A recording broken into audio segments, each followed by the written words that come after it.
he wanted, and rightfully, he recommended somebody from that he, I guess, knew very well.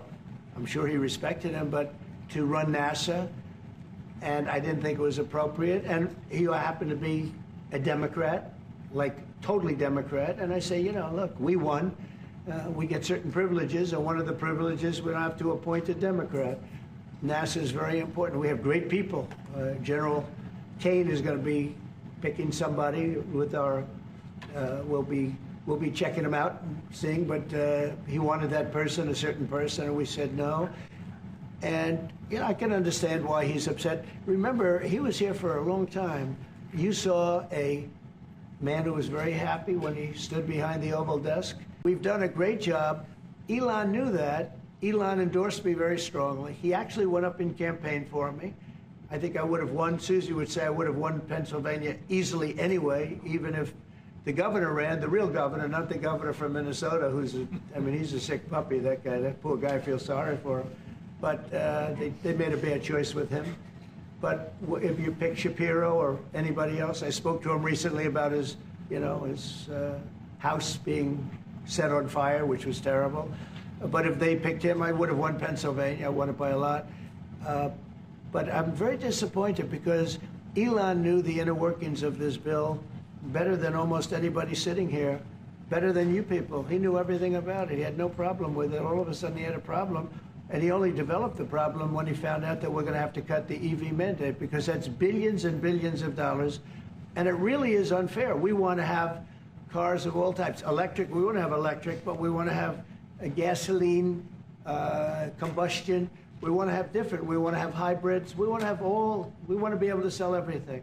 As usual, some drama always has to happen, right? While I'm at work, I find out or I get notification that Elon Musk is crashing out online. And I'm like, about what?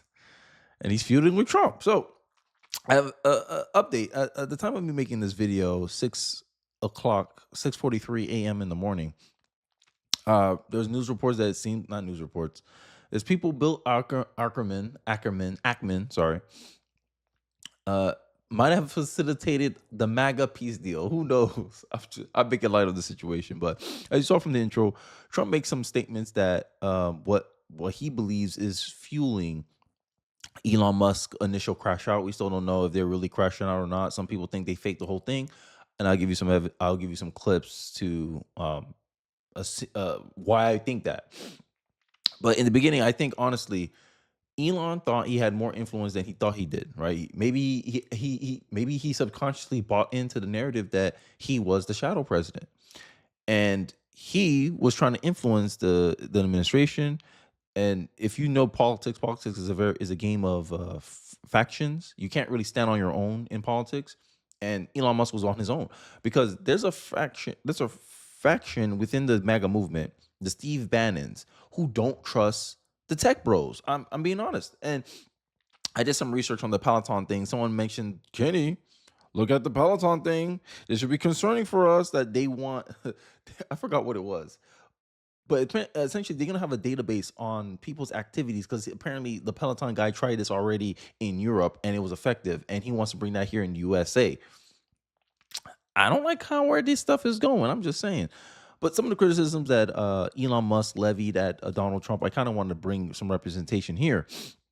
And about the EV cuts, there's reports that Elon Musk was consistent on keeping the reports. Musk really responds to this immediately. Whatever. Keep the EV solar incentive cuts in the bill, even though there's no oil and gas subsidies are touched. Very unfair, but ditch the mountains of disgusting pork in the bill. As it keeps escalating, right?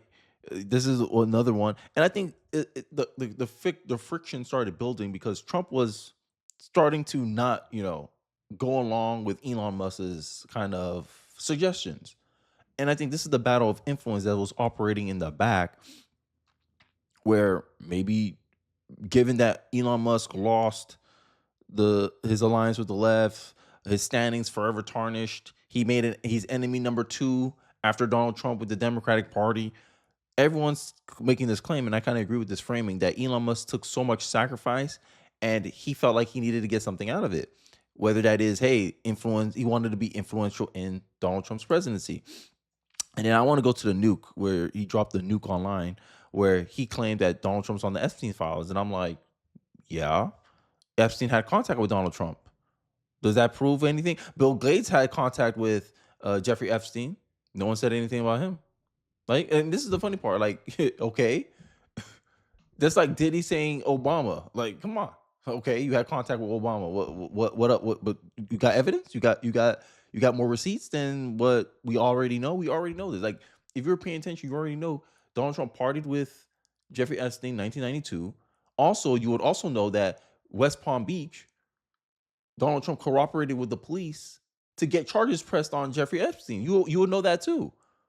Like, pay attention. Okay, what else you have? And I think this is, this is where I thought it was going to get ugly, because Chris Cuomo made an observation here about a possible defamation suit, and that's one of the reasons why Donald Trump is not responding to this claim. I don't know, right? We all speculating here, but I got a clip from Officer Tatum, and then it will be followed up by Chris Cuomo. Let's check it out. Elon Musk goes and says Trump was on the Epstein list. I think we got that tweet. When Elon Musk said Trump was on the Epstein list or in the Epstein files, that's the reason why we didn't release it. Right? He says time to drop the really big bomb. Donald Trump is in the Epstein files. That is the real reason that they have not made it public. Have a nice day, Donald Trump. Mark this post for the future. The truth will come out. Now, the question is for Elon. Elon, when did you find out that Trump was on the Epstein file? At what point did you figure this out? So you telling me that you knew when you were in the Oval Office with your kid in there and y'all were going to UFC fights and y'all were doing all this stuff together, that you knew he was in the Epstein files and you thought it was wrong, but you never said anything to us? To me, that make you look like a fraud. I'm just keeping it 100. It make you look like a fraud. Yeah, look, I just don't know what his leverage is, to be honest. I mean, unless he's got the proof that he has the files. And again, as we both know, public figures are tough to sue because of the standard. But I'm going to point some things out here that people haven't grabbed onto yet. Okay. I don't know what he's thinking.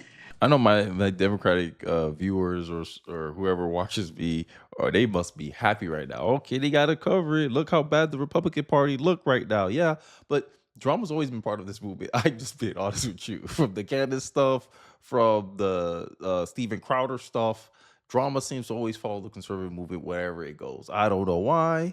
It just happens. Like, this is what happens. We got a lot of people who are able to agree on a candidate but disagree on the methods, on the policies, on the approach. And this is what happens when you're a big tent movement, right? CNN last night, drug-using, Nazi-loving Elon Musk has made another outrageous claim, right? CNN tonight, genius tech billionaire Elon Musk, known for his love of humanity and bipartisan history, has made a serious and credible allegation against Donald Trump. Like this. I know the Democrats are loving this right now, but honestly, this is some of the concerns people had about Elon Musk having influence with Donald Trump. The marriage between the MAGA movement and the tech bro right was doomed to fail. The interests of these groups are just different, but at cross purposes, right? Whatever.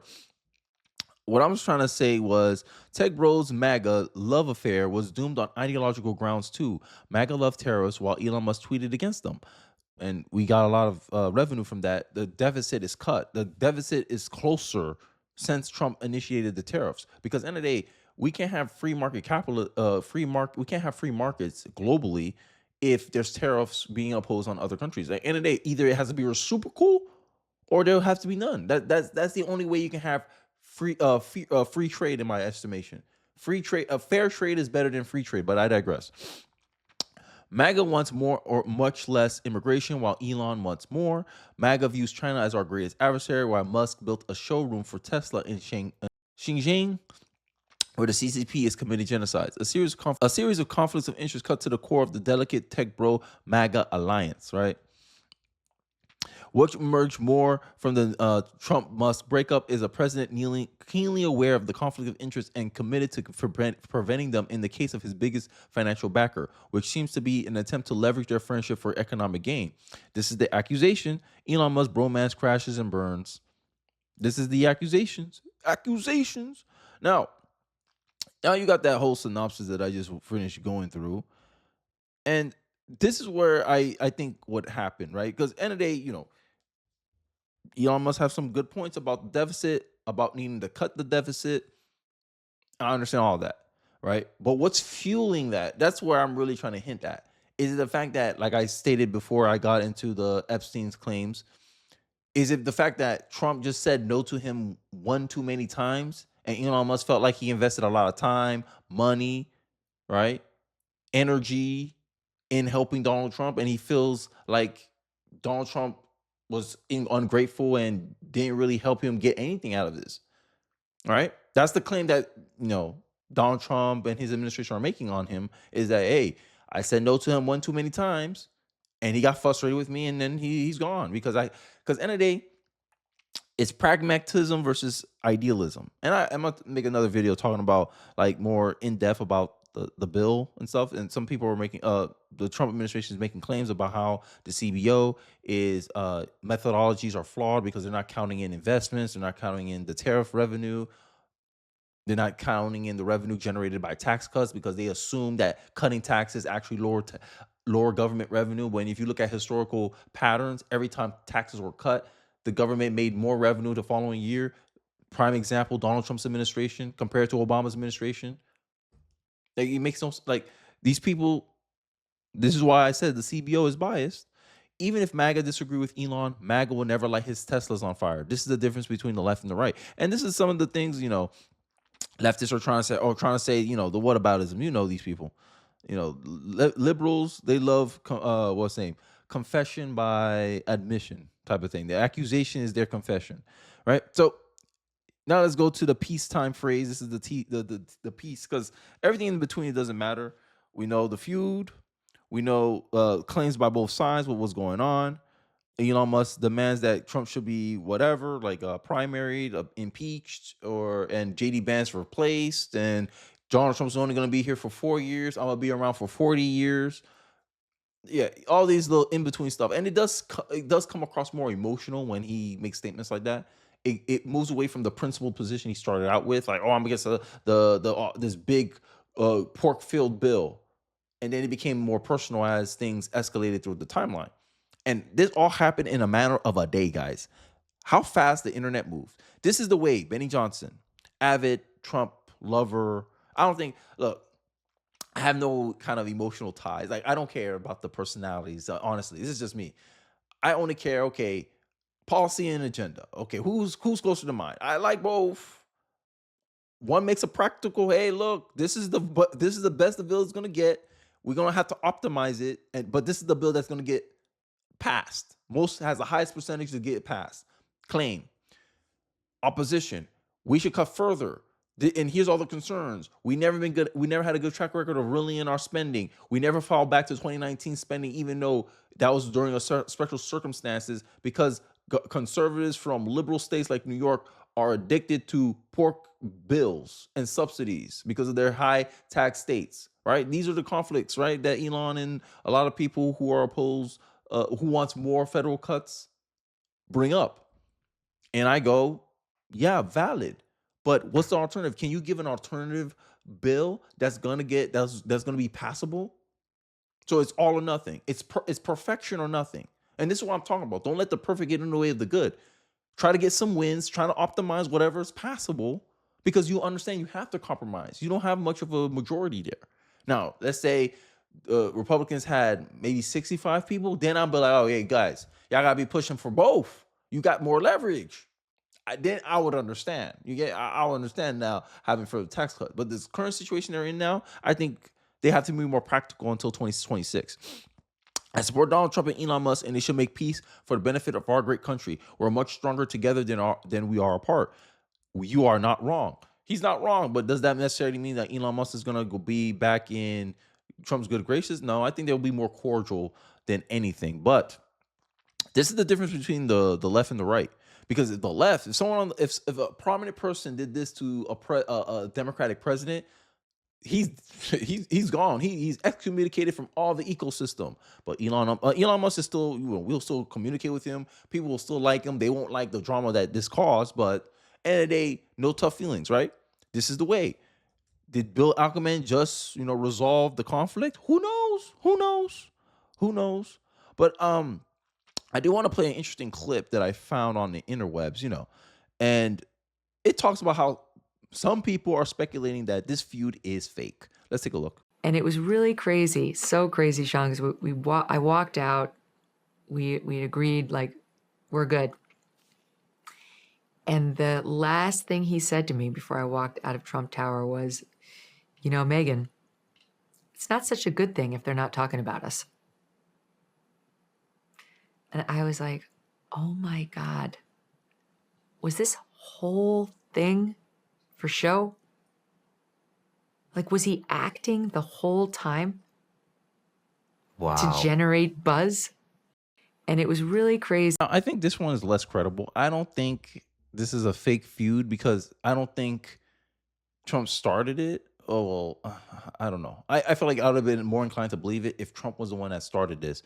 But Trump, you saw how he started off. He was very hesitant to really criticize Elon. He said good things about Elon. He talked about the relationship. He talked about what happened. He didn't really call him a nickname or anything like that.